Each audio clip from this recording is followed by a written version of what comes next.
کیا آپ نے کبھی ایسا سوچا ہے کہ انسان کی زندگی آخر کیسی ہونی چاہیے؟ ایسا کیا ہے جسے انسان واقعی میں سب سے بہترین انسان بن جائے؟ وہ انسان جو سچ میں ایٹرنیٹی پالے، لافانیت پالے، ابدیت کو حاصل کر لے، کامیابیاں اصل معنوں میں اس کی ہو۔ اور انسان کے جیون کا مقصد آخر کیا ہے؟ سچ کا ساتھ کبھی نہیں چھوڑنا۔ اور یہ سچ کیا ہے؟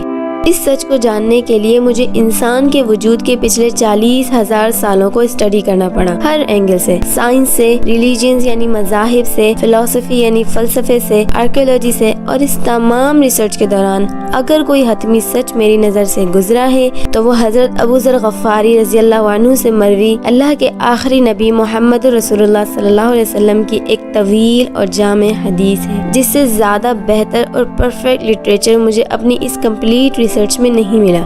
اس سے بہتر ہیومن کارٹر پچھلے 40,000 سالوں میں نہیں لکھا گیا۔ اب میں وہ حدیث ابو ذر غفاری رضی اللہ عنہ کے ہی الفاظ میں بتانا چاہتی ہوں۔ حضرت ابو ذر غفاری رضی اللہ عنہ کہتے ہیں کہ ایک مرتبہ میں مسجد میں آیا تو محمد صلی اللہ علیہ وسلم اکیلے بیٹھے ہوئے تھے۔ میں بھی آپ کے پاس بیٹھ گیا اور آپ صلی اللہ علیہ وسلم نے مجھے نماز پڑھنے کا کہا۔ میں نے پڑھی اور سوچا کہ آج آپ اکیلے بیٹھے ہیں تو آج میں آپ صلی اللہ علیہ وسلم سے بہت سی باتیں پوچھوں گا، اور پھر میں پوچھتا چلا گیا اور آپ جواب دیتے چلے گئے۔ میں نے پوچھا کہ آپ نے نماز کا حکم دیا ہے۔ آپ نے فرمایا کہ ہاں، وہ بہتر چیز ہے ابو ذر، چاہے کوئی زیادہ پڑھے چاہے کم پڑھے۔ میں نے پوچھا کہ کون سے اعمال سب سے اچھے ہیں؟ آپ نے فرمایا کہ اللہ پر ایمان لانا سب سے اچھا ہے اور اس کی راہ میں جہاد کرنا۔ میں نے پوچھا کہ کون سا مسلمان سب سے اچھا ہے؟ آپ نے فرمایا کہ جس کی زبان اور ہاتھ سے کسی دوسرے مسلمان کو تکلیف نہ ہو۔ میں نے پوچھا کہ کون سی ہجرت سب سے اچھی ہے؟ آپ نے فرمایا کہ برائیوں کو چھوڑ دینے کی ہجرت سب سے اچھی ہے۔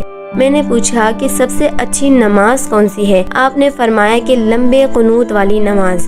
میں نے پوچھا کہ کون سا روزہ اچھا ہے؟ آپ نے فرمایا کہ روزہ تو کفایات کرنے والا ہے اور اللہ کے پاس تو اس کا ثواب بہت بڑا ہے۔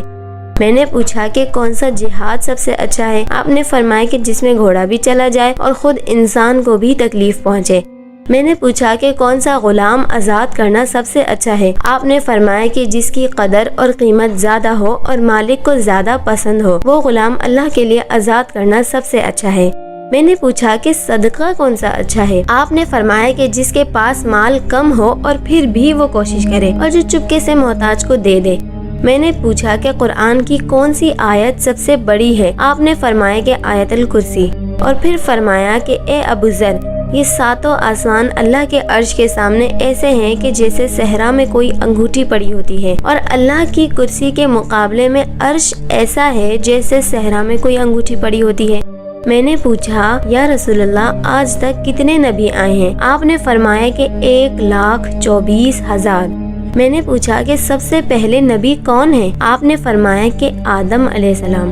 میں نے پوچھا کہ کیا وہ بھی نبی اور رسول تھے؟ آپ نے فرمایا کہ ہاں، اللہ نے انہیں اپنے ہاتھ سے پیدا کیا اور ان میں اپنی روح پھونکی۔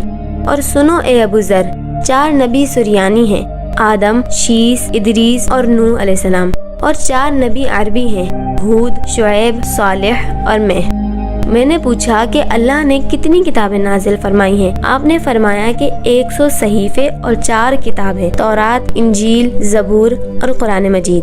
اور صحیفوں میں 50 صحیفے شیس علیہ السلام پر، 30 صحیفے ادریس علیہ السلام پر، 10 صحیفے ابراہیم علیہ السلام پر، اور 10 صحیفے تورات سے پہلے موسیٰ علیہ السلام پر نازل ہوئے۔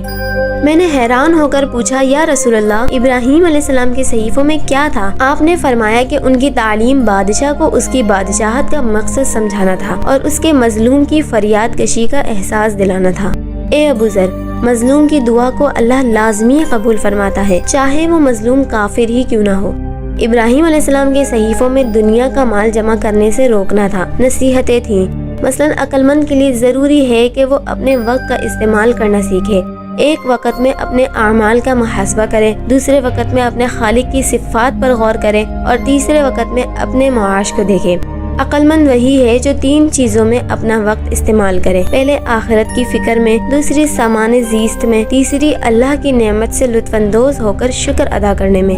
ابو ذر، عقل مندی زبان پر قابو اور اپنی سوچ اور اعمال میں یکسانیت رکھنے کا نام ہے۔ جو عقل مند ہوگا وہ بہت کم بولے گا اور وہی بات بولے گا جو فائدہ دینے والی ہو۔ پھر میں نے موسیٰ علیہ السلام کے صحیفوں کے بارے میں پوچھنا شروع کیا کہ یا رسول اللہ، موسیٰ علیہ السلام کے صحیفوں میں کیا تھا؟ آپ نے فرمایا کہ وہ عبرت دلانے والی تحریروں کا مجموعہ تھے۔ ابو ذر: مجھے حیرت ہے اس شخص پر جو موت کا یقین رکھتا ہے لیکن پھر بھی غافل ہے، تقدیر کا یقین رکھتا ہے لیکن پھر بھی مال و دولت کے پیچھے بھاگتا ہے، قیامت کے دن کے حساب کو جانتا ہے لیکن پھر بھی عمل نہیں کرتا، دنیا کی بے ثباتی دیکھ رہا ہے لیکن پھر بھی اسی کو سب کچھ سمجھتا ہے۔ میں نے پوچھا یا رسول اللہ، یہ جتنے بھی صحیفے گزرے ہیں کیا ان میں سے ہمارے پاس بھی کچھ ہے؟ آپ صلی اللہ علیہ وسلم نے فرمایا ہاں، سورہ اعلیٰ میں قد افلح من تزکا سے آگے پڑھو۔ میں نے کہا اللہ کے رسول مجھے کچھ نصیحت بھی کریں۔ آپ نے فرمایا کہ اللہ سے ڈرتے رہنا اے ابو ذر، یہی تمہارے اعمال کی روح ہے۔ میں نے کہا اور بھی نصیحت کریں۔ آپ نے فرمایا کہ قرآن کی تلاوت اور اللہ کے ذکر میں مصروف رہنا ابو ذر، تمہارا آسمانوں میں ذکر ہوا کرے گا اور زمین میں بھی تمہارے لیے نور کا باعث بنے گا۔ میں نے کہا یا رسول اللہ اور بھی نصیحت کریں۔ آپ نے فرمایا کہ زیادہ ہنسنا مت، زیادہ ہنسنا دل کو مردہ اور چہرے کا نور دور کر دیتا ہے۔ میں نے کہا اور بھی نصیحت کریں۔ آپ نے فرمایا کہ جہاد میں مشغول رہنا، یہ میری امت کی درویشی ہے۔ میں نے کہا اللہ کے رسول مجھے اور بھی بتائیں۔ آپ نے فرمایا کہ جب بھی کوئی بات کہو اچھی بات کہنا، ورنہ زبان بند رکھنا بری بات کہنے سے یہ بہتر ہے، اس سے شیاطین تم سے دور رہیں گے۔ میں نے کہا اور بھی بتائیں۔ آپ نے فرمایا کہ اپنے سے نیچے لوگوں کو دیکھنا ابو ذر، اس سے تمہارے دل میں اللہ کی نعمتوں کا احساس پیدا ہوگا۔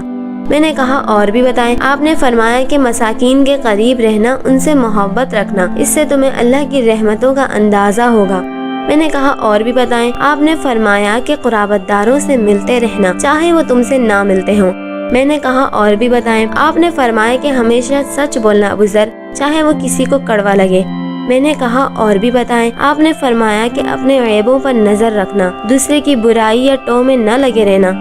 پھر ابو ذر کہتے ہیں کہ اللہ کے رسول نے اپنا ہاتھ میرے سینے پر رکھا اور فرمایا کہ ابو ذر، تدبیر جیسی کوئی عقل مندی نہیں، اور حرام سے رک جانے سے بڑی کوئی پرہیزگاری نہیں، اور اچھے اخلاق سے بہتر کوئی حسب نسب نہیں، اور اس طرح یہ حدیث مکمل ہوتی ہے۔